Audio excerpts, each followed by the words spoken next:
దేవుని నామానికి మహిమ కలుగును గాక. క్రీస్తునందు ప్రియమైన దేవుని బిడ్డలారా, ఇలాగున మరి ఒక తరుణం చేరి దేవుని యొక్క నామాన్ని స్తుతించుటకు, ధ్యానించుటకు దేవుడు మనకిచ్చిన మంచి అవకాశం. దేవునికి స్తుతులు చెల్లిస్తున్నాను. ప్రార్థన చేసుకుందాం. ప్రార్థనతో ఈ యొక్క కార్యక్రమాన్ని ప్రారంభించుకుందాం. స్తుతికి కారణభూతుడు అయిన మా దేవ, ప్రేమ నమ్మకం కలిగిన మా తండ్రి, మీకు వందనాలు చెల్లిస్తున్నాం. ఇలాగను ప్రభు చేరి మీ నామాన్ని స్తుతించుటకు, ధ్యానించుటకునైనా మీరు మాకు ఇచ్చిన గొప్ప ధన్యతను బట్టి, భాగ్యాన్ని బట్టి మీకు వందనాలు. పరిశుద్ధాత్మ దేవుడిగా తండ్రి, మీరు మా వచ్చినందుకు మీకు వందనాలు. కృపా సత్య సంపూర్ణుడుగానైనా మీరు మా వచ్చినందుకు మీకు వందనాలు. నేను ఈ కార్యక్రమానైనా మీకు మహిమకరంగానైనా మీరు జరిగిస్తున్నందుకు మీకు వందనాలు. మాకునైనా ఆశీర్వాదకరంగా దేవా ఈ కార్యక్రమాన్ని మీరు ఇచ్చినందుకు మీకు వేలాది వందనాలు చెల్లిస్తూ, మా ప్రభువైన యేసుక్రీస్తు నామమున అడిగి వేడుకుంటున్నాం మా తండ్రి, ఆమేన్. మాధుర్యమైన నా ప్రభుతో జీవితం అనేటువంటి కీర్తన పాడుకున్నాం.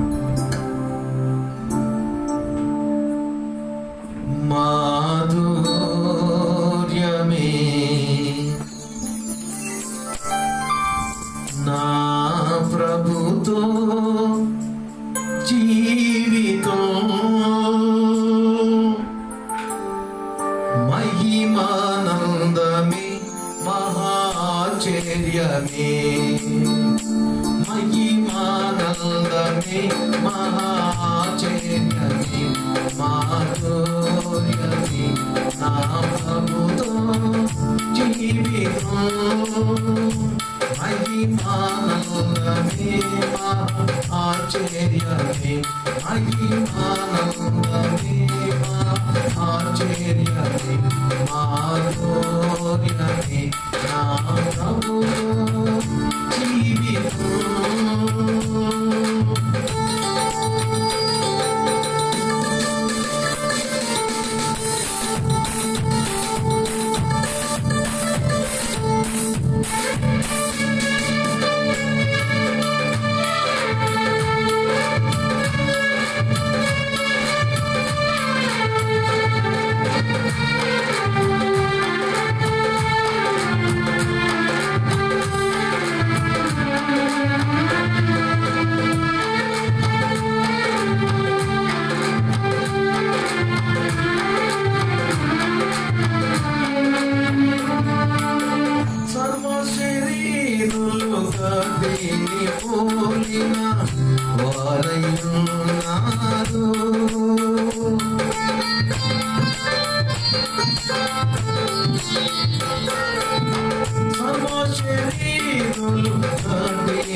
దేవునామానికి స్తోత్రములు కలుగునుగాక.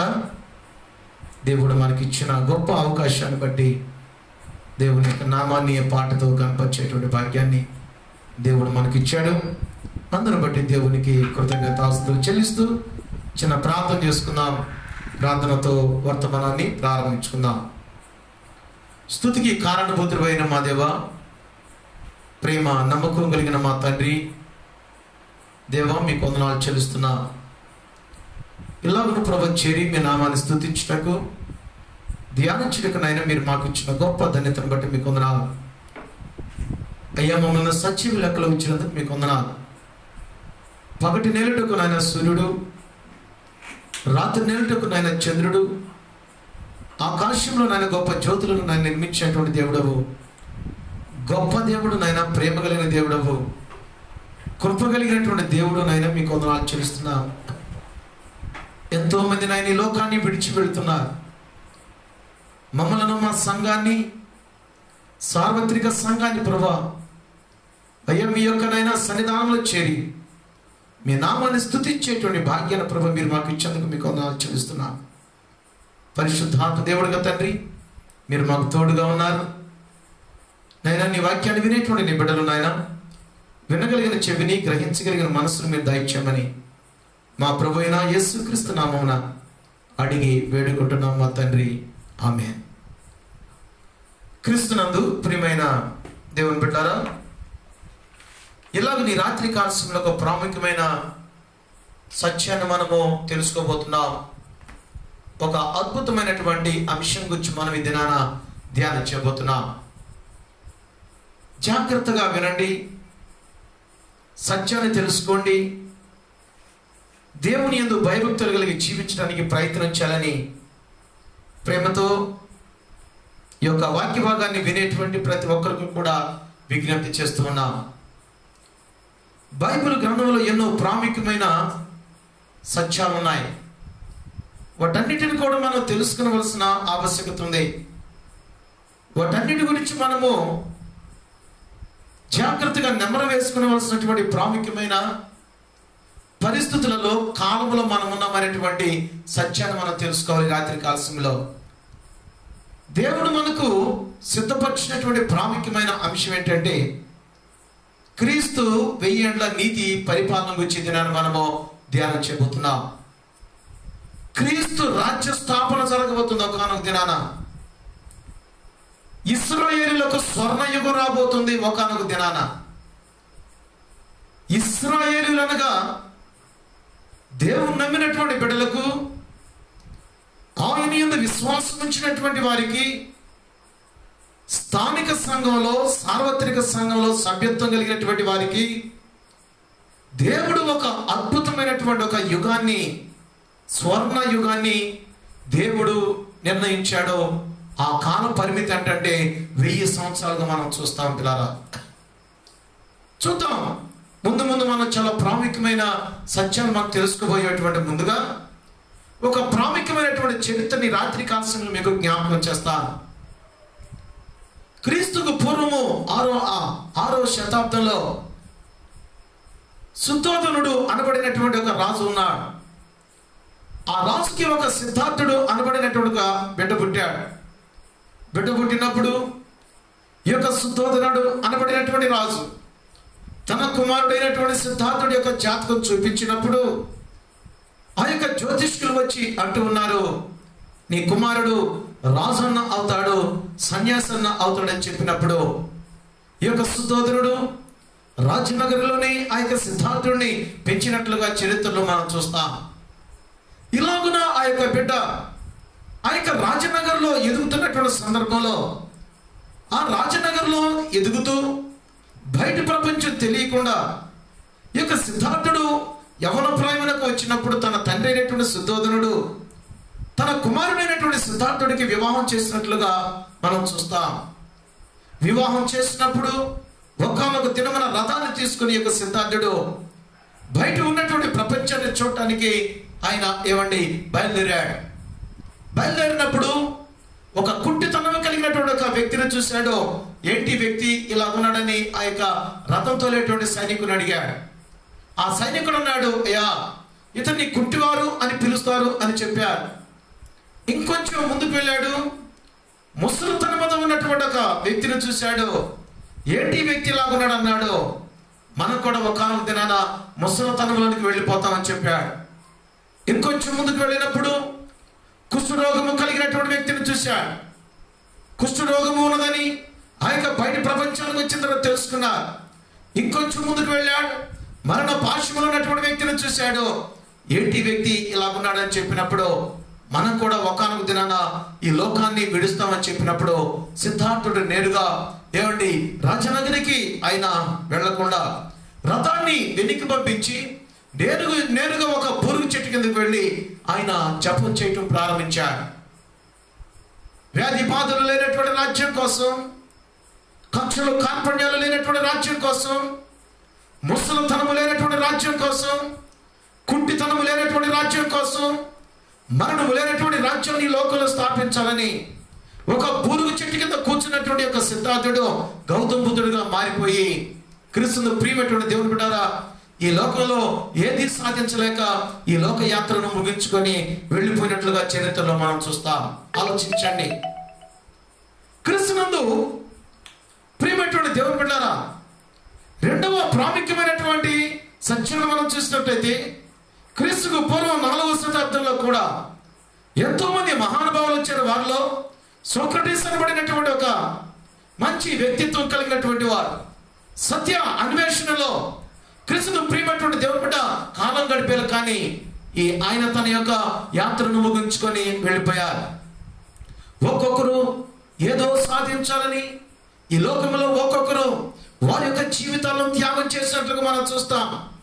క్రీస్తుకు పూర్వం 1వ శతాబ్దంలో మనం చూసినట్లయితే జూలియస్ అగస్టిస్ ఈ యొక్క సీజర్ అనబడినటువంటి వ్యక్తి, అగస్టిస్ అనబడినటువంటి వారు ఈ భూలోకంలో ఉన్నటువంటి యొక్క ప్రపంచం మొత్తం తమ చెప్పు చేతల్లో ఉండాలని వారు అనేకమైనటువంటి ప్రయత్నాలు చేశారు. కానీ వారు కూడా సాధించలేక ఈ లోక యాత్రను ముగించుకొని పోయారు.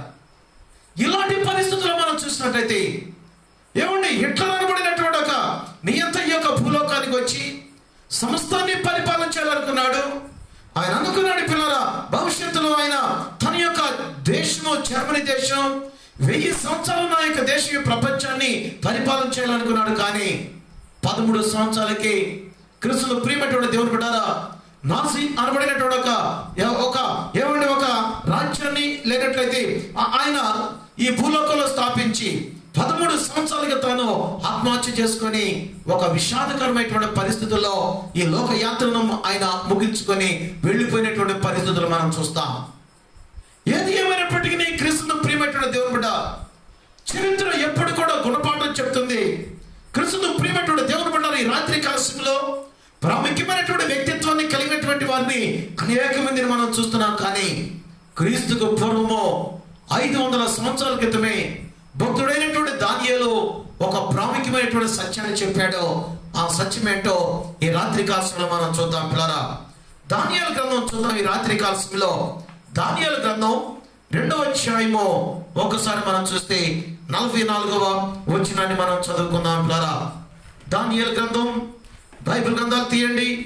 దానియేలు గ్రంథం 2వ అధ్యాయము ఒకసారి మనం చూస్తే 2వ అధ్యాయము 44వ వచనాన్ని మనం జాగ్రత్తగా గమనించినప్పుడు, ఆ రాజుల కాలములలో పరలోకమందున్న దేవుడు ఒక రాజ్యము స్థాపించును, దానికి ఎన్నటికి నాశనము కలగదు. ఆ రాజ్యము దాని పొందిన వారికి గాక మరెవరికి చెందదు. అది ముందు చెప్పిన రాజ్యములన్నిటినీ పగలగొట్టి నిర్మూలన చేయను, కానీ అది యుగ యుగముల వరకు నిలుచును అనేటువంటి సత్యాన్ని చూస్తున్నాం. క్రీస్తును ప్రియమైనటువంటి దేవుని బిడ్డలారా, ప్రపంచ భవిష్యత్తులో ఒక రాజ్యం స్థాపించబడబోతుంది. యుగ యుగములు ఉండేటువంటి రాజ్యం స్థాపించబడబోతుంది. క్రీస్తును ప్రియమైనటువంటి దేవుని బిడ్డ, బైబిల్ గ్రంథంలో ఉన్నటువంటి ప్రాముఖ్యమైనటువంటి సత్యాన్ని ఈ రాత్రి కాలంలో మనము తెలుసుకోవలసిన ఆవశ్యకత అనేటువంటి సత్యాన్ని గమనించాలి. క్రీస్తుకు పూర్వము 500 సంవత్సరాల క్రితం భక్తుడైనటువంటి దానియేలు ద్వారాగా ఇలాగ పరిశుద్ధాత్మ దేవుడు మాట్లాడుతూ ఉన్నాడు. ఆ రాజుల కాలములలో పరలోకమందున్న దేవుడు ఒక రాజ్యము స్థాపించును. క్రీస్తును ప్రియమైనటువంటి దేవుని బిడ్డలారా, ప్రపంచాన్ని శాసించగలిగినటువంటి ఒక దర్శనం ఉంది. ప్రపంచాన్ని చేయవండి శాసించగలిగినటువంటి ఒక కళ ఉంది. ఆ కళ ఏంటంటే నెబుకద్నెజరు యొక్క దర్శనాన్ని మనం చూస్తాం. పిల్లరా, నెబుకద్నెజరుకు వచ్చినటువంటి దర్శనం ప్రపంచ భవిష్యత్తును చెప్పగలిగినటువంటి ఆ యొక్క దర్శనంలో ఈ భాగంగా మనం చూసినట్లయితే చివరి ఘట్టానికి వచ్చేసరికి ఈ కాలుకు 5 వేళ్ళు, ఆ కాలుకు 5 వేళ్ళు కనబడతాయి. ఈ 5 వేళ్ళు ఆ యొక్క 5 వేళ్ళు 2 కాళ్ళకు చెందినటువంటి ప్రతి వేళ్ళు 10 రాజ్యాలకు సాదృశ్యంగా ఉన్నప్పుడు ఆ 10 రాజ్యములను విరగొట్టి క్రీస్తును ప్రియమైన దేవుని బిడ్డ ఒక రాజ్యం స్థాపించబడబోతుంది. అదే క్రీస్తు రాజ్యము అనేటువంటి ఆ యొక్క ప్రాముఖ్యమైన సత్యాన్ని మనం భవిష్యత్తులో చూడగలం. పిల్లారా, ఇది సత్యం. ఇది క్రీస్తును ప్రియమైనటువంటి దేవుని బిడ్డ, ముందు అనేకమైనటువంటి విషయాలు మనం చూస్తాం ఈ రాత్రి కాలంలో. ఎందుకంటే ఇవన్నీ జరుగుతాయా అని మనము అనుకోవచ్చేమో, కానీ క్రీస్తును ప్రియమైనటువంటి దేవుని బిడ్డలారా ఆలోచించండి. నెబుకద్నెజరు యొక్క దర్శనం అనగా ఆయనకి కలిగినటువంటి దర్శనం తూచా తప్పకుండా మానవ లోకంలో జరుగుతున్నటువంటి స్థితిగతులు మనం చూస్తాం. అయితే ఈ యొక్క దర్శనము చివరి భాగానికి వచ్చినట్లుగా మనం చూస్తాం. పిల్లరా, తల కానించి కాలు వరకు ఒక్కొక్క అవయవము ఒక్కొక్క రాజ్యానికి సాదృశ్యంగా ఉన్నప్పుడు, శిరస్సు ఒక రాజ్యానికి సాదృశ్యంగా ఉన్నప్పుడు, ఈ యొక్క ఉత్తర భాగము ఒక రాజ్యానికి ఇలాగ సాదృశ్యంగా ఉన్నప్పుడు, ఇలాగ పిల్లరా కాళ్ళు ఒక రాజ్యానికి సాదృశ్యంగా ఉన్నప్పుడు, వేళ్ళు ఒక రాజ్యానికి సాదృశ్యంగా ఉన్నప్పుడు, ఆ యొక్క భాగం అంతా నెరవేర్చబడుతూ వచ్చినట్లుగా మనం చూస్తాం. కానీ చివరికి జరిగేటువంటి పరిస్థితి ఏంటంటే, క్రీస్తును ప్రియమైనటువంటి దేవుని బిడ్డలారా, ఒక రాజ్యము స్థాపించబడుతుంది. ఆ 10 వ్రేళ్లను అనగా 10 రాజ్యములను విరగగొట్టి పగలగొట్టి ఒక తుత్తునీలుగా చేసి ఒక క్రీస్తు రాజ్య స్థాపన, అది దేవుని యొక్క రాజ్యం చివరికి భూలోకంలో స్థాపించబడుతుంది. అది ఎప్పుడు జరుగుతుంది, ఎలాగో జరుగుతుంది? రాత్రి కాల సమయంలో ప్రాముఖ్యమైనటువంటి మాటలు ఈ రాత్రి కాల సమయంలో వినబోతున్నాం. పిల్లరా, జాగ్రత్తగా వినండి. క్రీస్తు 1000 ఏళ్ల నీతి పరిపాలన జరగబోతుంది ఈ లోకంలో.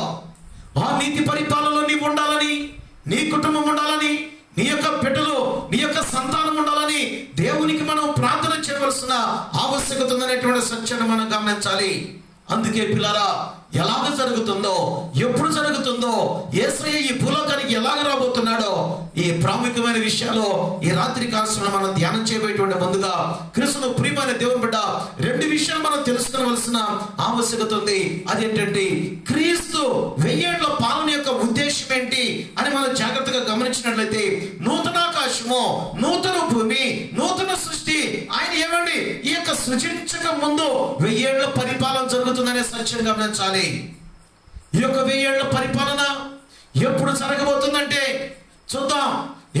అంత్య తీర్పుకు అనగా ఈ యొక్క ధవళ సింహాసనమునకు, రెండవదిగా ఈ యొక్క సంఘం ఎత్తబడిన తర్వాత, యేసయ్య ఈ భూలోకానికి మరలా వచ్చిన తర్వాత ఈ రెండింటి మధ్య 1000 ఏళ్ల పరిపాలన జరగబోతుంది.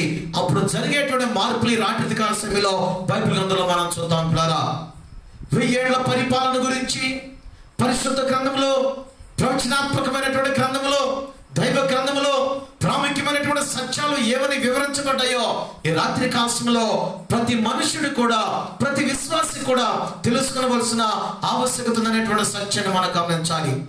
ఎంతో మంది మహానుభావులు వచ్చారు, ఎంతో మంది యజ్ఞ పురుషులు వచ్చారు, ఎంతో మంది ఈ భూలోకంలో ఎన్నో రాజ్యాలు స్థాపించాలని వారి యొక్క జీవితాలు త్యాగం చేశారు. కానీ 1000 ఏళ్ల పరిపాలన యొక్క ఉద్దేశం ఏంటంటే, ఏదైనా తోటలో ప్రారంభమైనటువంటి యొక్క పాపం భూలోకంలో అనేకమైనటువంటి మానవుల యొక్క పరిపాలన మనుషులు అనుభవించారు. కానీ మానవుడు పోగొట్టుకున్నటువంటి నిర్మలమైనటువంటి యుగాన్ని దేవుడు స్థాపించాలని 1000 ఏళ్ళు ఈ భూలోకంలో ఆయన బిడ్డలను పరిపాలన చేయబోతున్నాడు. ఎలాగో చేయబోతున్నాడో, ఎవరికి చేయబోతున్నారో, ఎవరెవరు 1000 ఏళ్ళ పాలనలో ఉంటారో ఈ రాత్రి కాలంలో మనం జ్ఞాపకం చేసుకుందాం. జాగ్రత్తగా వినండి, అర్థం చేసుకోండి, ఆలోచించండి. అందుకే క్రీస్తును ప్రియమైనటువంటి దేవుని బిడ్డలారా, రోమీయులకు రాసినటువంటి పత్రిక 14వ అధ్యాయము 17వ వచనాన్ని మనము ఒక్కసారి బైబిల్ గ్రంథంలో చూద్దాం. పిల్లరా, రోమీయులకు రాసినటువంటి పత్రిక చూద్దాం. ఇక్కడ 14వ అధ్యాయము 17వ వచనాన్ని మనం చూసినప్పుడు, దేవుని రాజ్యము భోజనమును పానమును కాదు, కానీ నీతియు సమాధానము పరిశుద్ధాత్మ యందలి ఆనందమునయ్యున్నదని అపోస్తలుడు పౌలు గారు రోమా సంఘానికి తెలియజేస్తూ ఉన్నారు. ఈ రాజ్యం యొక్క ముఖ్య ఉద్దేశం ఏంటంటే, ఈ రాజ్యం యొక్క ముఖ్య ఉద్దేశం ఏంటంటే, సమాధానం ఉండాలి ఆయన రాజ్యంలో, సంతోషం ఉండాలి ఆయన రాజ్యంలో, నీతి ఉండాలి ఆయన రాజ్యంలో, పరిశుద్ధాత్మ శక్తి ఉండాలి ఆయన రాజ్యంలో, వ్యాధి బాధలు ఉండకూడదు ఆయన రాజ్యంలో, మరణం ఉండకూడదు ఆయన రాజ్యంలో, కన్నీరు లేనటువంటి రాజ్యాన్ని ఈ క్రీస్తును ప్రియమైనటువంటి దేవుని బిడ్డలారా పరిపాలన చేసేటువంటి రాజు, ఆ రాజు ఎవరంటే మన దేవుడు, ఆయనే ప్రభువైన యేసుక్రీస్తు. ఏ రీతిగా పరలోకమునకు ఆయన వెళ్ళాడో ఒకానొక సమయమందు ఈ భూలోకానికి రాబోతున్నాడు. ఈ భూలోకానికి నేరుగా యేసయ్య మరలా తిరిగి వస్తాడా అని మనం జాగ్రత్తగా రాత్రి కాల సమయంలో చూస్తే 2 పదాలు మనం తెలుసుకోవాలండి. మొట్టమొదటి పదం ఏంటంటే రాకడా అనేటువంటి ఆ యొక్క పదం నీకు గుర్తుండాలి. రెండవది ఏంటంటే ప్రత్యక్షత అనబడినటువంటి పదం నీకు గుర్తుండాలి. రాకడనగా రహస్య రాకడ. క్రీస్తును ప్రియమైనటువంటి దేవుని బిడ్డ, ఆయన యొక్క స్వరం వినబడుతుంది, కానీ ప్రధాన దూత శబ్దం వినబడుతుంది, కానీ ఇలాగున యేసయ్య మొదటి రాకడలో కనబడడు. అయితే క్రీస్తునన్నటువంటి మృతులందరూ కూడా మధ్యాకాశానికి ఎత్తబడేటువంటి గడియ ఈ భూలోకంలో జరగబోతుంది. ఇప్పుడు కృపా సింహాసనం మీద ఉన్నటువంటి యేసయ్య రాజ్య సింహాసనం మీదకి వచ్చి, ఆయన మధ్యాకాశానికి వచ్చి, ఆయన ఒక పూరణ మోదగానే క్రీస్తునం నుండి మృతులైనటువంటి వారందరూ కూడా, జీవ పునరుద్ధానమును అనుభవించేటువంటి వారందరూ కూడా మధ్యాకాశానికి వెళ్ళిపోతారు.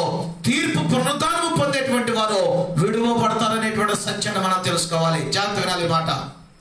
విడువబడేటువంటి వారు కొంతమంది ఉంటారు, ఎత్తబడేటువంటి వారు కొంతమంది ఉంటారు. ఈ విడువబడినటువంటి వారు ఎప్పటి వరకు ఉంటారంటే ఈ యొక్క 1000 ఏళ్ల పరిపాలన అయ్యేంత వరకు కూడా వారు సమాధులలో ఉంటారనేటువంటి సత్యాన్ని తెలుసుకోవాలి.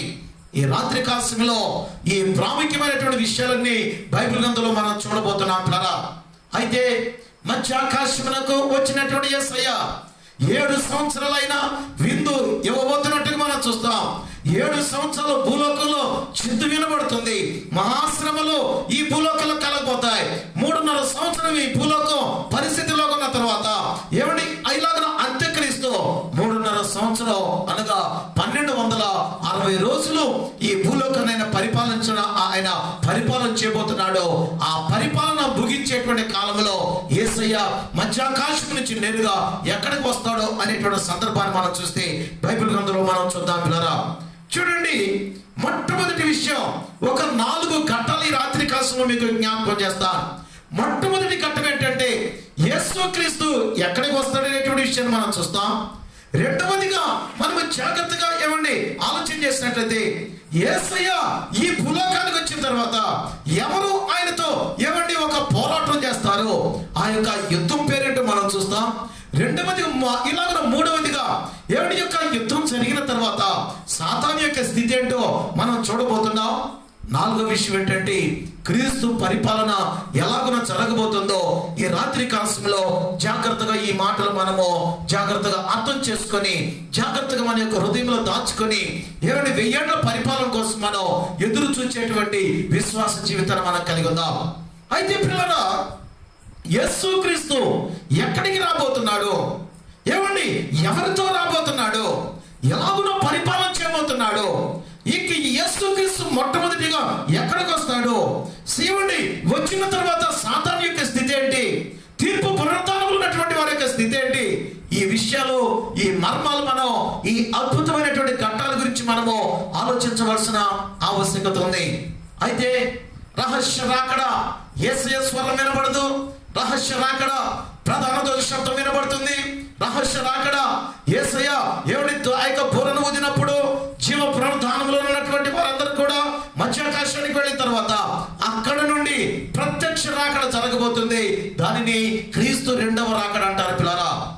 ఈ ఏమండి రాకడలో యేసయ్య శబ్దం వినబడదు, కానీ ప్రత్యక్షతలో మాత్రం యేసయ్య ఏమండి నేరుగా ఎక్కడికి వస్తాడంటే జకర్యా గ్రంథంలో మనం చూద్దాం పిల్లరా. జకర్యా గ్రంథం 14వ అధ్యాయము ఒకసారి మనం బైబిల్ గ్రంథంలో చూస్తే జకర్యా గ్రంథం 14వ అధ్యాయము 4వ వచనాన్ని మనం చదువుకుందాం పిల్లరా. ఒకసారి బైబిల్ గ్రంథంలో ఉన్నటువంటి వారు తీయండి. జకర్యా గ్రంథం క్రీస్తును ప్రియమైనటువంటి దేవుని బిడ్డలారా 14వ అధ్యాయము 4వ వచనం అనగా ఒకసారి చూడండి. 14వ అధ్యాయంలో మొట్టమొదటి వచనాన్ని మనం చూస్తే ఇదిగో యెహోవా దినము వచ్చుచున్నది, ఆ దినమున ఎలాగుంటుంది, యేసయ్య ఎక్కడికి వస్తాడు అని మనం జాగ్రత్తగా చూస్తే 4వ వచనాన్ని చూడండి. జకర్యా గ్రంథం 14వ అధ్యాయము 4వ వచనాన్ని మనం చదువుకుందాం.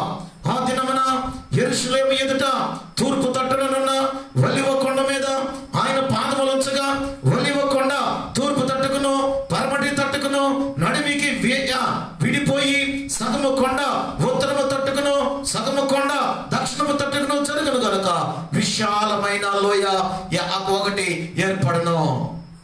ఆ లోయకు ఒక పేరుంది బైబిల్ గ్రంథంలో. క్రీస్తును ప్రియమైనటువంటి దేవుని బిడ్డలారా ఆలోచించండి. రాత్రి కాలంలో ఆ లోయ యొక్క పేరేంటో, ఆ లోయ యొక్క పరిస్థితులు ఏంటో క్రీస్తును ప్రియమైనటువంటి దేవుని బిడ్డలారా ఈ రాత్రి కాలంలో ఆలోచించవలసిన ఆవశ్యకత ఉందనేటువంటి సత్యాన్ని మనం గమనించాలి.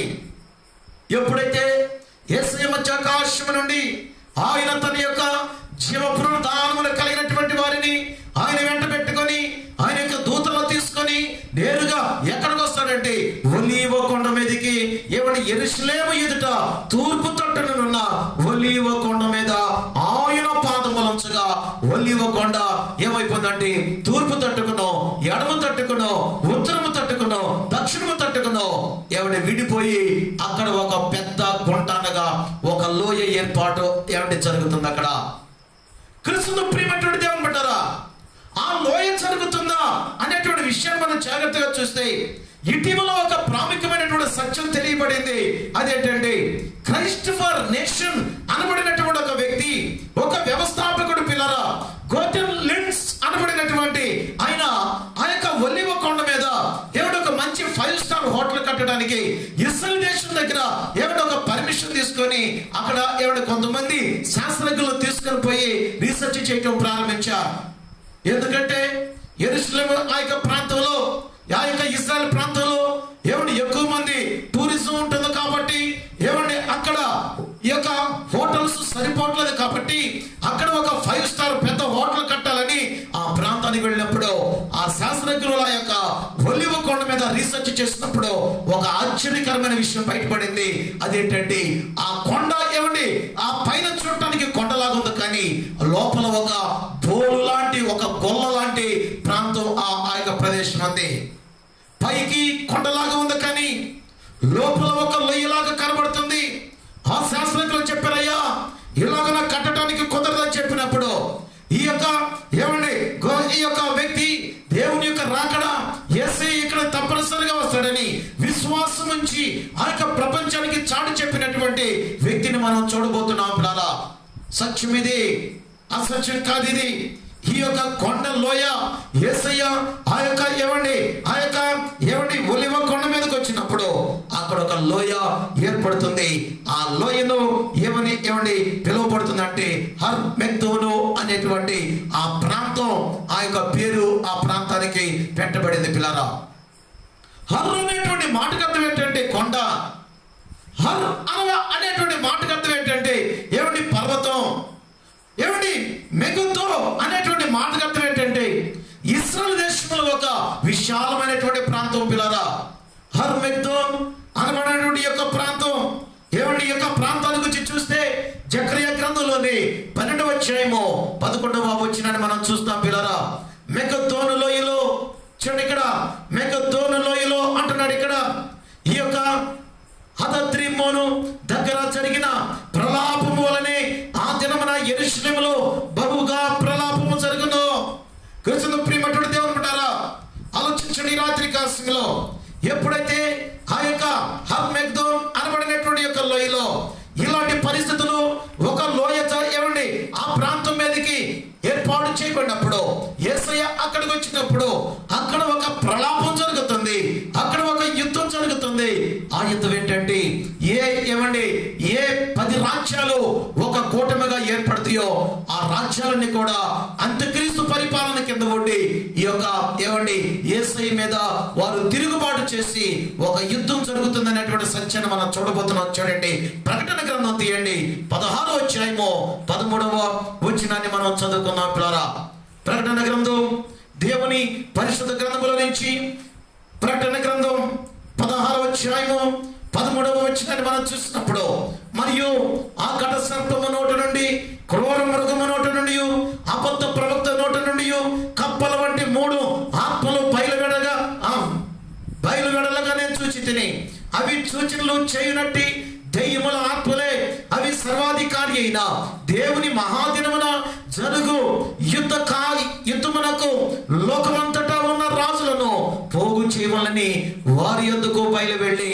క్రీస్తునందు ప్రియమైన దేవుని బిడ్డ, హెబ్రీ భాషలో హర్మెగ్దోను చోటుకు వారిని పోగు చేసిన జకర్యా గ్రంథములో చెప్పబడినటువంటి మెగద్దోన్ అనబడినటువంటి ఆ ప్రాంతం, హర్మెగ్దోన్ అనబడినటువంటి ప్రకటన గ్రంథంలో చెప్పబడినటువంటి యొక్క ప్రాంతం ఒకటిగానే మనకు కనబడుతున్నప్పుడు ఈ యొక్క మూడు ఆత్మలు కలిగినటువంటి దయ్యపు ఆత్మలు కలిగినటువంటి ఇతరులను ఆకర్షింపబడేటువంటి ఈ యొక్క వ్యక్తిత్వం కలిగినటువంటి వారు అనేక మంది కూడా ఈ యొక్క యేసయ్య మీద తిరుగుబాటు చేయడానికి యేసయ్యతో పాటు వచ్చినటువంటి ప్రజల మీద తిరుగుబాటు చేయబడటానికి. ఎందుకంటే ఇశ్రాయేలు జనాంగం అంతా ఎక్కడికి వెళ్తారంటే ఆ లోయలో ఉంటారు పిల్లరా. వారి మీద యుద్ధం చేయడానికి అనేక మంది రాజులను సమకూర్చేటువంటి ఒక దినం రాబోతుంది. ప్రపంచంలో మార్పులు చకచకా జరిగిపోతున్నాయి. ఆలోచించండి. హర్మెగ్దోన్ అనబడినటువంటి హర్ అనేటువంటి మాటకు లోయ, హర్ అనేటువంటి మాటకు ఏమండి ఒక కొండ ప్రాంతం, మెగద్దోన్ అనేటువంటి మాటకు అర్థం ఇశ్రాయేలు ప్రజలు, ఆయన నమ్మినటువంటి బిడ్డలు, ఏమండి నీతిమంతులు కానీ దేవుని బిడ్డలు కానీ ఆ యొక్క అంత్యక్రీస్తు పరిపాలనలో రక్షింపబడినటువంటి వారు, ఇశ్రాయేలులకు ఏమండి సహాయం చేసినటువంటి అన్ని జనులు, ఇలాగున ఏమండి ఇద్దరు సాక్షులు, ఇలాగున భూలోకంలో ఉన్నటువంటి ఆయన బిడ్డల మీద యుద్ధం చేయడానికి అనేక మంది రాజులను సమకూర్చేటువంటి కొన్ని దురాత్మలు కలిగినటువంటి రాజ్యాలను ఈ యొక్క సాతానుడు లేవనెత్తుతున్నాడు. కానీ చిట్ట చివరిగా ఎవరిది విజయం అని మనం చూస్తే ప్రకటన గ్రంథం చూద్దాం, ఇక్కడ 17వ అధ్యాయం చూద్దాం, ఇక్కడ 14వ వచనాన్ని మనం చదువుకుందాం పిల్లరా. ప్రకటన గ్రంథం 17వ అధ్యాయము 14వ వచనం మనం చూస్తే, వీరు గొర్రె పిల్లతో యుద్ధము చేతురు, కానీ గొర్రె పిల్ల ప్రభువులకు ప్రభువును రాజులకు రాజునై ఉన్నందున తనతో కూడా ఉండిన వారు పిలువబడిన వారై ఏర్పరచబడిన వారై నమ్మకమైన వారై ఉన్నందునను ఆయన ఆ రాజులను జయించును అనేటువంటి సత్యాన్ని మనం చూస్తున్నాం.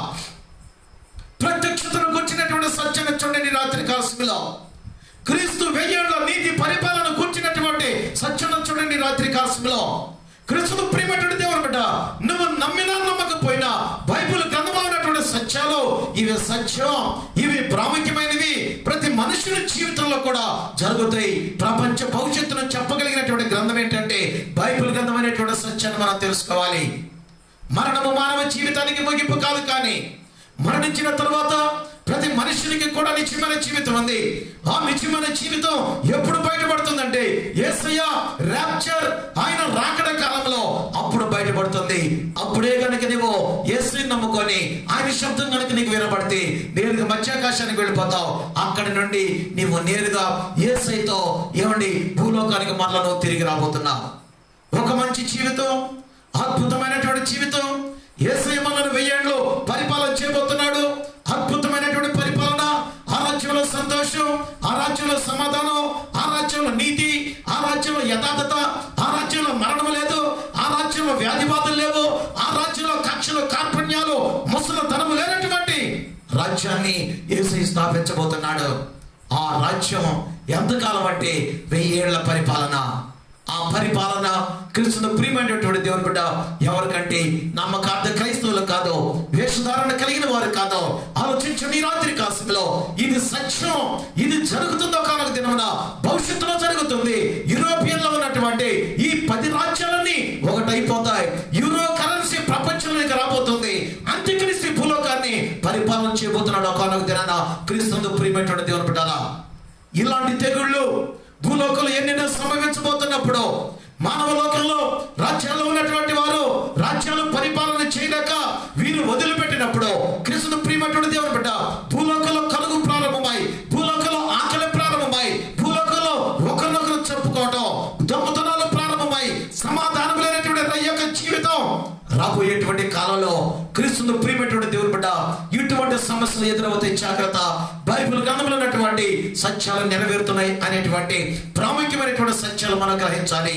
అయితే యేసయ్య మొట్టమొదటి ఈ యొక్క ఘట్టం 1000 ఏళ్ల నీతి పరిపాలనలో, క్రీస్తు 1000 ఏళ్ల నీతి పరిపాలనలో ఎక్కడికి వస్తాడు అని మనం చూస్తే ఆయన నేరుగా ఒలీవ కొండ మీదకి వస్తాడు. వచ్చినప్పుడు ఆ కొండ 4 దిశలకు అది విభాగింపబడిన తర్వాత అక్కడ ఒక లోయ ఏర్పడుతుంది. ఆ లోయని ఏమని పిలుస్తారంటే హర్మెగ్దోన్ అనేటువంటి ఒక లోయ. ఆ హర్మెగ్దోన్ అనబడినటువంటి లోయలో ఏమని యొక్క ప్రపంచంలో ఉన్నటువంటి ఈ 10 రాజ్యాలకు ఈ యొక్క కూటమి వారు ఆ యొక్క వారి మీద ఏమండి యుద్ధం చేసినప్పుడు చివరకు ఎవరు గెలుస్తున్నారంటే యేసయ్య విజయం సాధిస్తున్నట్లుగా బైబిల్ గ్రంథంలో చూస్తున్నాం. ఆ యుద్ధాన్ని 2వ ఘట్టం ఏంటంటే హర్మెగ్దోన్ అనబడినటువంటి యొక్క యుద్ధములో అంటున్నాడు ఇక్కడ కృష్ణ ప్రియమైనటువంటి దేవుని బిడ్డ, వీరు గొర్రె పిల్లతో యుద్ధము చేతురు, కానీ వారికి తెలియదా సత్యం. గొర్రె పిల్లతో యుద్ధం చేస్తున్నామని, సృష్టికర్తతో యుద్ధం చేస్తున్నామని, మానవ లోకాన్ని పరిపాలన చేసేటువంటి దేవుని ప్రభువైనటువంటి యేసు క్రీస్తు ఆయన దివిని విడిచి భూలోకాన్ని వచ్చి ఆయన నీకోసం మరణించి ఆయన మరలా ఎవడి శ్వాసనశీలుడై మధ్యాకాశానికి వచ్చి ఆయన మరలా ఎవడు వచ్చి మనతోటి యుద్ధం చేస్తున్నాడో ప్రత్యక్షతను కలిగినారనేటువంటి సత్యం తెలుసుకున్న వాళ్ళు అలాంటి స్థితిలో చూడండి, ఇక్కడ యుద్ధం చేతులు కానీ గొర్రె పిల్ల ప్రభువులకు ప్రభువును రాజులకు రాజునై ఉన్నందునను తనతో కూడా ఉండిన వారు పిలువబడిన వారై ఏర్పరచబడిన వారై నమ్మకమైన వారై ఉన్నందున ఆయన ఆ రాజులను జయించను. క్రీస్తునందు ప్రియమైనటువంటి దేవుని బిడ్డలారా, జయించిన తర్వాత ఎలాంటి పరిస్థితులు జరుగుతాయో ఎలాగుంటుందో ఒకసారి మనము ప్రకటన గ్రంథం తీయండి, 19వ అధ్యాయం తీయండి, 20వ వచనాన్ని మనం చదువుకుందాం. ఎందుకంటే ఆ రాజులను జయించిన తర్వాత ఆ యుద్ధంలో ఒక వధ జరుగుతుంది. ఆ యుద్ధం చాలా భయంకరంగా ఉంటుంది.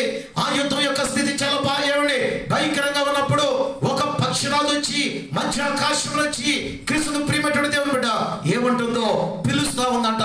అందరినీ ఏమని పిలుస్తుందో చూడండి, ఇక్కడ 17వ వచనం మనం చదువుకుందాం పిల్లరా. 17వ వచనం ప్రకటన గ్రంథం 19వ అధ్యాయం 17వ వచనం మనం చూస్తే, మరియు ఒక దూత సూర్య బింబములో నిలిచి ఉండటం చూచితిని. అతడు గొప్ప శబ్దముతో ఆర్భటించిరండి, రాజుల మాంసమును, సహస్రాధిపతుల మాంసమును, బలిష్ఠుల మాంసమును, గుర్రముల మాంసమును, వాటి మీద కూర్చున్న వారి మాంసమును, స్వతంత్రులదేమి, దాసులదేమి, కొద్దివారిదేమి, గొప్పవారిదేమి, అందరి యొక్క మాంసమును తిరుటకై దేవుని గొప్ప విందుకు కూడి రండని ఆకాశ మధ్యమున ఎగురుచున్న సమస్త పక్షులను పిలిచెను. క్రీస్తునందు ప్రియమైనటువంటి దేవుని బిడ్డలారా, మధ్య ఆకాశంలో ఒక దేవత వచ్చి పక్షులను పిలుస్తూ ఉన్నారు. అదిగో కడుపార తినండి. ఈ యొక్క ఏమండి ఏ రాజులైతే ఈ యొక్క రాజులకు రాజు అయినటువంటి దేవుని మీద, యేసయ్య మీద, ఏమండి ఆ యొక్క రాజు మీద ఏ యొక్క యుద్ధం చేశారో వారి యొక్క మాంసం, వారిలో ఎవరెవరు ఉన్నారంటే బలిష్ఠులు ఉన్నారు. చూడండి, ఇక్కడ సహస్రాధిపతులు ఉన్నారు, రాజులు ఉన్నారు, ఏమండి గుర్రములు ఉన్నాయి, ఏమండి స్వతంత్రులేమి, దాసులేమి, కొద్దివారేమి, అందరి యొక్క మాంసము పెద్ద విందు రండని ఆ దూత ఏమండి పిలిచినప్పుడు ఈ పక్షులన్నీ, ప్రపంచంలో ఉన్నటువంటి పక్షులన్నీ వచ్చి ఆ యొక్క మాంసమును భుజిస్తున్నట్లుగా ప్రకటన గ్రంథంలో దేవుని యేసుక్రీస్తు యొక్క ప్రత్యక్షతలో, దేవుని పరలోకంలో, దేవుని భక్తుడైనటువంటి యోహానికి ఇచ్చినటువంటి దర్శనంలో ఒక ప్రపంచ భవిష్యత్తును చూడగొట్టినటువంటి ఈ యొక్క మాటలు మనం చూస్తున్నాం కదా. అంతేకాదు కానీ తర్వాత ఏం జరుగుతుందంటే 20వ వచనంలో మనం చూస్తే, అప్పుడు ఆయన మృగమును దాని ఎదుట సూచక్రియలు చేసి దాని ముద్రను వేయించుకున్న వారిని, చూడండి ఇక్కడ ఆ మృగపు ప్రతిమకు నమస్కరించిన వారిని మోసపరిచిన ఆ అబద్ధ ప్రవక్తయు పట్టబడి వారందరూ అగ్ని గంధకముతో మండుకొండములో ప్రాణముతో వేయబడిరి. క్రీస్తునందు ప్రియమైనటువంటి దేవుని బిడ్డలారా, ప్రారంభమైంది అంత్యక్రీస్తు 3.5 సంవత్సరం ఆ యొక్క ఏమండి భూలోకాన్ని పరిపాలన చేసినప్పుడు అంత్యక్రీస్తు పరిపాలనలో ఆ యొక్క 666 అనబడినటువంటి ముద్ర ఎవరైతే వేయించుకుంటారో, ఎవరైతే అంత్యక్రీస్తు పరిపాలనకు లోపడతారో ఆ యొక్క ఏమండి ప్రతిమకు అనగా ఆ ముద్ర వేయించుకున్నటువంటి వారందరూ కూడా ఎంత ధైర్యమైనటువంటి విషయం చూడండి, వారందరినీ కూడా చూడండి ఇక్కడ ప్రాణముతో ఎంత చూడండి అంటున్నాడు, ఇక్కడ పట్టబడిన వారందరూ అగ్ని గంధకముతో మండు గుండములో ప్రాణముతోనే వేయబడిరి. క్రీస్తునందు ప్రియమైనటువంటి దేవుని బిడ్డ, ఎంత ధైర్యమైనటువంటి జీవితమో! యేసు క్రీస్తు పట్ల విశ్వాసం ఉంచకుండా, క్రీస్తు ప్రియమైనటువంటి దేవుని బిడ్డ దేవుని కోసం త్యాగం చేయకుండా ఇష్టానుసారంగా జీవిస్తే వారి బ్రతుకు ఎంత ధైర్యంగా మారిందో ఆలోచించండి. రాత్రి కాశీలో అగ్ని గంధకములతో మండు కుండములో ప్రాణముతో వేయబడిరి. 21వ వచనం చూడండి, కడమవారు గుర్రము మీద కూర్చున్న వారి నోటి నుండి వచ్చిన ఖడ్గము చేత వధింపబడిరి. వారి మాంసమును పక్షులన్నయో కడుపార తినెను. హర్మెగ్దోన్ అనబడినటువంటి యొక్క యుద్ధంలో జరిగినటువంటి ఒక వధ, హర్మెగ్దోన్ అనబడినటువంటి యుద్ధంలో జరిగినటువంటి ఒక ఏమిటి ఘట్టం ఇది.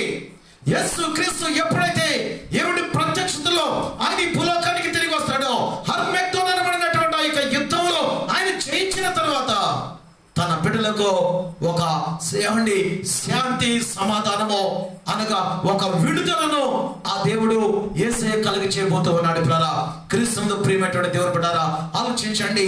2 ఘట్టాలు మనం చూసాం. యేసయ్య ఎక్కడికి వస్తాడో చూసాం. వచ్చిన తర్వాత హర్మెగ్దోన్ యుద్ధంలో జరిగినటువంటి ఆ ఘట్టం ఏంటో ఆ విషయాలు మనం చూసాం. 3వ విషయం ఏంటంటే సాతానును క్రీస్తును ప్రియమైన ప్రియమైనటువంటి దేవుని బిడ్డ, నెక్స్ట్ ఏమండి ఎవరి దగ్గరికి వస్తాడంటే సాతాను యొక్క పని పడతాడు పిల్లారా. ఏమంటే మూడో విషయం మనం చూస్తే సాతానుల దేవుడు ఏం చేస్తాడని మనం చూసినట్లయితే ప్రకటన గ్రంథం తీయండి 20వ అధ్యాయము మొట్టమొదటి వచనాన్ని మనం చదువుకుందాం పిల్లారా. క్రీస్తునందు ప్రియమైనటువంటి దేవుని బిడ్డారా, ప్రకటన గ్రంథం 20వ అధ్యాయము ఏమండి మొట్టమొదటి వచనాన్ని మనం జాగ్రత్తగా చదువుకున్నట్లయితే, మరియు పెద్ద సంఖ్యలో చేత పట్టుకొని అగాధము యొక్క తాళపు చెవి గల ఒక దూత పరలోకము నుండి దిగి వచ్చుట చూచితిని. అతడు ఆది సర్పమును అనగా అపవాదియు సాతానును అను ఆ ఘట సర్పమును పట్టుకొని 1000 సంవత్సరముల వారిని బంధించి అగాధములో పడవేసెను. క్రీస్తునందు ప్రియమైనటువంటి దేవుని బిడ్డారా, మూడవ ప్రాముఖ్యమైనటువంటి ఘట్టం యేసుక్రీస్తు నీతి అనగా 1000 ఏళ్ల నీతి పరిపాలనలో ఎటువంటి ఘట్టాలు జరుగుతున్నాయో ప్రతి విశ్వాసి, ప్రతి క్రైస్తవుడు కూడా తెలుసుకునవలసిన ఆవశ్యకత ఉంది. జరగవులే అనుకుంటున్నావేమో. ఎవడి యొక్క తెగులు కూడా కరోనా అనబడినటువంటి వ్యాధి రాదులే అనుకున్నారేమో. ఇలాంటి పరిస్థితులు మన జీవితంలో వస్తాయని మనకే తెలియదు. కానీ క్రీస్తునందు ప్రియమైన దేవుని బిడ్డ, బైబిల్ గ్రంథంలో జరిగే విషయాలు కూడా 100% ఎలాగో జరుగుతాయి, మనకి తెలియకుండా జరిగిపోతూ ఉంటాయి. మూడో విషయాన్ని మనం చూస్తే పరలోకము నుండి ఒక దూత దిగి వచ్చి ఏమండి ఆ యొక్క ఆది సర్పము అనగా అపవాది సాతానును అనగా ఆ ఘట సర్పమును పట్టుకొని 1000 సంవత్సరములో బంధించి, ఎక్కడ బంధించారంటే చూడండి ఇక్కడ ఆ 1000 సంవత్సరములు గడుచు వరకు, మూడవ వచనం చూడండి, ఆ 1000 సంవత్సరములు గడుచు వరకు ఇక జనములను మోసపరుచుకున్నట్లు అగాధమును మూసి దానికి ముద్ర వేసెను. క్రీస్తునందు ప్రియమైన దేవుని బిడ్డ, అటు పిమ్మట వాడు కొంచెము కాలము విడవవలెను. క్రీస్తునందు ప్రియమైన దేవుని బిడ్డ, ఎందుకు విడవబడుతుందో అది ఇంకొక సందర్భం, తర్వాత చూద్దాం ఆ మాటను. క్రీస్తునందు ప్రియమైనటువంటి దేవుని బిడ్డలారా, ఆలోచన చేసినట్లయితే బైబిల్ గ్రంథంలో ఈ యొక్క మూడవ విషయాన్ని మనం జాగ్రత్తగా చూస్తే సాతాను యొక్క అంతిమ స్థితి ఏంటంటే ఆ 1000 ఏళ్ల పరిపాలనలో ఆ సాతాన్ని పూర్తిగా దేవుడు బంధించబోతున్నాడు. ఎక్కడో తెలుసా? ఈ 1000 ఏళ్ల పరిపాలనలో సాతాను యొక్క స్థితిగతులకు, సాతాను యొక్క కుయుక్తులకు, సాతాను యొక్క పరిస్థితులకు క్రీస్తునందు ప్రియమైనటువంటి దేవుని బిడ్డలారా ఇక తావు లేకుండా 1000 సంవత్సరాలు అగాధంలో బంధించినట్లుగా బైబిల్ గ్రంథంలో మనం చూస్తాం. సాతాను యొక్క స్థితి ఏంటంటే ఈ 1000 సంవత్సరాలు ఆ యొక్క అగాధంలో బంధించబడటమే. బంధించబడిన తర్వాత ఏం జరుగుతుంది? ఇప్పుడు యేసయ్యతో ఉన్నటువంటి జనాంగం ఎవరు? యేసయ్యతో విడువబడినటువంటి వారు ఎవరు? క్రీస్తునందు ప్రియమైనటువంటి దేవుని బిడ్డలారా, ఒక్కసారి ఈ యొక్క విషయాలు కూలంకషంగా మనం చూసినట్లయితే ఈ ప్రకటన గ్రంథం 20వ అధ్యాయము ఒక్కసారి మనం చూద్దాం. 4వ వచనాన్ని మనం చూసినప్పుడు కొన్ని ప్రాముఖ్యమైన సత్యాలు మనకి ఇక్కడ పరిశుద్ధాత్మ దేవుడు తెలియపరుస్తాడు. 4వ విషయం ఏంటంటే క్రీస్తు పరిపాలన ఎలాగుంటుందో ఎక్కడి నుంచి మనం చూడగలం పిల్లారా. 1000 ఏళ్ల పరిపాలన ఎలాగుంటుందో, ఎవరెవరిని యేసయ్య పరిపాలన చేయబోతున్నాడో, క్రీస్తునందు ప్రియమైనటువంటి దేవుని బిడ్డలారా ఎవరికి ఏ ఆధిక్యతలో ఇవ్వబోతున్నాడో క్లుప్తంగా కొన్ని మాటలు మనం చూద్దాం. 20వ అధ్యాయం 4వ వచనం చూస్తే అంతటా సింహాసనాలను చూచితిని, వాటి మీద ఆసీనులై ఉండు వారికి విమర్శ చేయుటకు అధికారం ఇవ్వబడిన మరియు క్రూర మృగమునకైనను దాని ప్రతిమనకైనను నమస్కారం చేయక తమ నొసలు ఎందుకు కానీ చేతులు ఎందుకు కానీ దాని ముద్ర వేయించుకున్న వారిని యేసు విషయమై తామిచ్చిన సాక్ష్యము నిమిత్తమును దేవుని వాక్యము నిమిత్తమును శిరచ్ఛేదనము చేయబడిన వారి ఆత్మలను చూచితిని, వారు బ్రతికిన వారే 1000 సంవత్సరాలు క్రీస్తుతో కూడా రాజ్యము చేసరే. దేవుని నామానికి స్తోత్రం కలుగును గాక. క్రీస్తుతో ప్రియమైనటువంటి దేవుని బిడ్డలారా, అంత్యక్రీస్తు పరిపాలనలో యొక్క 666 ముద్ర వేయించుకొనకుండా యేసయ్య కోసం అంత సాక్షులుగా దేవుని కోసం వాళ్ళు ప్రాణాలు త్యాగం చేసినటువంటి వారు, యేసయ్య కోసం రక్తం చిందించినటువంటి వారు, ఇలాంటి భక్తులందరూ కూడా పాత నిబంధన భక్తులు, అపోస్తలులు ఇలాగున సంఘము ఆ ఎత్తబడిన తర్వాత ఉన్నటువంటి పరిశుద్ధులు కానీ ఇలాగున క్రీస్తునందు ప్రియమైనటువంటి దేవుని బిడ్డలారా లోకంలో ఉన్నటువంటి భక్తులందరూ కూడా అంటున్నాడు. అందుకు అక్కడ దేవుని వాక్యము నిమిత్తము అంటున్నాడు. ఇక్కడ యేసు విషయమై తాము ఇచ్చిన సాక్ష్యము నిమిత్తమును సువార్త ప్రకటించినటువంటి వారు, యేసయ్య కొరకు సాక్ష్యం ఇచ్చినటువంటి వారు, యేసయ్య కోసం జీవించినటువంటి వారు, దేవుని యందు భయభక్తులు కలిగినటువంటి వారు, యేసు నిమిత్తము సాక్ష్యం ఇచ్చే చూడండి ఇక్కడ, యేసు విషయమై తాము ఇచ్చిన సాక్ష్యం నిమిత్తమును దేవుని వాక్యము నిమిత్తమును శిరఛేదనము చేయబడినటువంటి వారి ఆత్మలను చూసి తిని ఆ లిస్టులోనే ఉంటావా? ఆలోచించే. కట్టుకథ కాదు ఇది, కట్టుకథ కాదు ఇది. జరుగుతాయా అనుకుంటావేమో, కానీ ఆ 1000 ఏళ్ల తర్వాత ఎవరు చూశారు అనుకుంటున్నావేమో, 20 సంవత్సరాల తర్వాత ఎవరు చూశారు అనుకుంటున్నావేమో. ప్రాణం పోక మానదు, కృష్ణుడు ప్రియమైనటువంటి దేవుడు బిడ్డ, యేసయ్య రాక మానడు. వచ్చిన తర్వాత ఇటువంటి పరిస్థితులు జరగగా మానవనే విషయాన్ని తెలుసుకోవాలి. కృష్ణుడు ప్రియమైనటువంటి దేవుడు బిడ్డ, ఈ లిస్టులోనే ఉంటావా? యేసయ్య కోసం చిన్న త్యాగమే చేయలేవు నీవు, యేసయ్య కోసం చిన్న త్యాగమే చేయలేవు. ఏమండి, యేసయ్య కోసం ఒక్క పూట అన్నం కూడా మానుకోలేము మనం. యేసయ్య కోసం ఏమండి మనము చిన్న త్యాగం ఆలోచించుకోండి రాత్రి కాశంలో. ఎందుకంటే దేవుని వాక్యం నమ్మదగినది. మనం గతించిపోవచ్చేమో, కానీ దేవుని మాటలు గతించవు. దేవుని మాటలు సత్యం. ఈ రాత్రి కాశంలో క్రీస్తు 1000 ఏళ్ల నీతి పరిపాలన విషయాలు మనం స్టడీ చేస్తున్నప్పుడు, ఈ యొక్క సబ్జెక్ట్ గురించి మనం ధ్యానం చేస్తున్నప్పుడు ప్రాముఖ్యమైన సత్యాల పరిశుద్ధాత్మ దేవునితో మాట్లాడుతున్నాడు. 1000 ఏళ్ల పరిపాలన లేదనుకొని, యేసయ్య భూలోకానికి రాడనుకొని ఇష్టానుసారంగా కాలక్షేపం చేస్తూ లోకానుసారమైన జీవితానికి బానిసలై యేసు క్రీస్తును, ఆయన మాటలను మనం విడిచి యేసు క్రీస్తు కోసం కూడా చిన్న త్యాగం చేయలేనటువంటి వ్యక్తిత్వం కలిగినటువంటి వారిగా ఉన్నారేమో. క్రీస్తును ప్రియమైనటువంటి దేవుడు బిడ్డలారా, ఆలోచించండి రాత్రి కాశంలో. అందుకే చూడండి ఇక్కడ వారు బ్రతికిన వారై, వారు బ్రతికిన వారై 1000 సంవత్సరములు క్రీస్తుతో కూడా రాజ్యము చేసిరి. క్రీస్తునందు ప్రియమైన దేవుని బిడ్డ, యేసయ్య ఒలీవ కొండ మీదకి వస్తాడు. అక్కడ హార్మెగ్దోన్ యుద్ధాన్ని చేయిస్తాడు. 3వ ఘట్టం ఏంటంటే సాతానుని 1000 సంవత్సరాలు అగాధంలో బంధిస్తాడు. బంధించిన తర్వాత ఆయన రాజ్యం చేయడం ప్రారంభిస్తాడు.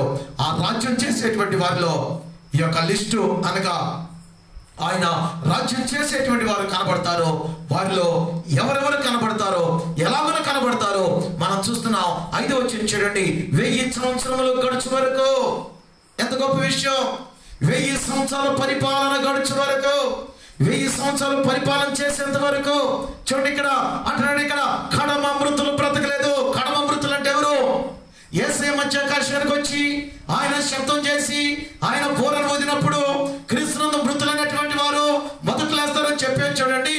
ఆ యొక్క జీవ పునరుద్ధానములు ఉన్నటువంటి వారందరూ యేసయ్య దగ్గరికి వెళ్ళిన తర్వాత యేసయ్య నెరగినటువంటి వారు విడువబడ్డారు కదా, వారందరూ కూడా ఎప్పటి వరకు బ్రతకలేదంటే ఈ 1000 ఏళ్ల పరిపాలన ముగించేంత వరకు కూడా వారు సమాధుల్లో ఉన్నారు. క్రీస్తునందు ప్రియమైన దేవుని బిడ్డలారా, ఆలోచించండి. వారు అక్కడే ఉన్నారు. ఎంత ఘోరమైన విషయం! ఎందుకున్నారు అంటే కింద సబ్జెక్టులోకి వస్తే తెలుస్తుంది. వారు తీర్పుకు ఉన్నారు. అక్కడ ఎందుకున్నారో క్రీస్తును ప్రియమైనటువంటి దేవుని బిడ్డలారా, తీర్పుకు ఉన్నారు వాళ్ళు. అందుకంటున్నాడు ఇక్కడ 5వ వచనంలో, ఆ 1000 సంవత్సరములు గడుచు వరకు కడమ మృతులు బ్రతకలేదు. ఇది ఏ మొదటి పునరుద్ధానమో, ఆ మొదటి పునరుద్ధానం ఇట్టి వారి మీద 2వ మరణమునకు అధికారం లేదు. 2వ మరణం అంటే అగ్నిగుండం. ఈ 2వ మరణం యొక్క ప్రాముఖ్యత ఏంటంటే, ఆదాము చేసిన పాపం వల్ల మొదటి మరణం సహజం.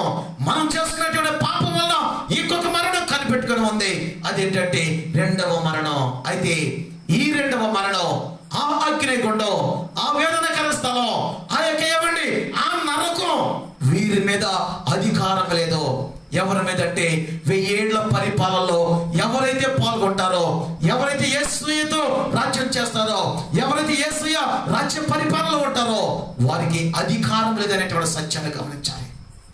వారికి 2వ మరణం మీద అధికారం లేదు.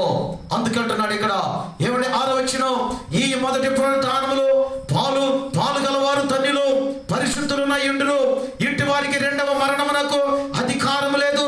వీరు దేవునికిని క్రీస్తుకును యాజకులై క్రీస్తుతో కూడా 1000 సంవత్సరములు రాజ్యము చేయుదురు. క్రీస్తునందు ప్రియమైనటువంటి దేవుని బిడ్డలారా, రాజ్యము చేయుదురు. దేవుని యొక్క పరిపాలన ఎలా ఉంటుంది? ఆ పరిపాలనలో ఇంకొక లిస్ట్ కూడా ఉంటారో, సమయం లేదు. కానీ వారెవరంటే దేవుని దగ్గర క్రీస్తును ప్రియమైనటువంటి దేవుని బిడ్డలారా, కొన్ని బహుమానాలు పొందినటువంటి వారు, అక్షయ కిరీటం తీసుకున్నటువంటి వారు, నీతి కిరీటం తీసుకున్నటువంటి వారు, జీవ కిరీటం తీసుకున్నటువంటి వారు, అతిశయ కిరీటం తీసుకున్నటువంటి వారు, మహిమ కిరీటం తీసుకున్నటువంటి వారు. అందుకే ముగించబోయేటువంటి ముందుగా దానియేలు గ్రంథం 7వ అధ్యాయము 18వ వచనంతో ఈ యొక్క అంశాన్ని ముగించుకుందాం. చూడండి, దానియేలు గ్రంథం 7వ అధ్యాయము 18వ వచనాన్ని మనం చదువుకుందాం ద్వారా. చివరిగా చూడండి, దానియేలు గ్రంథం 7వ అధ్యాయము 18వ వచనాన్ని చదువుకుందాం.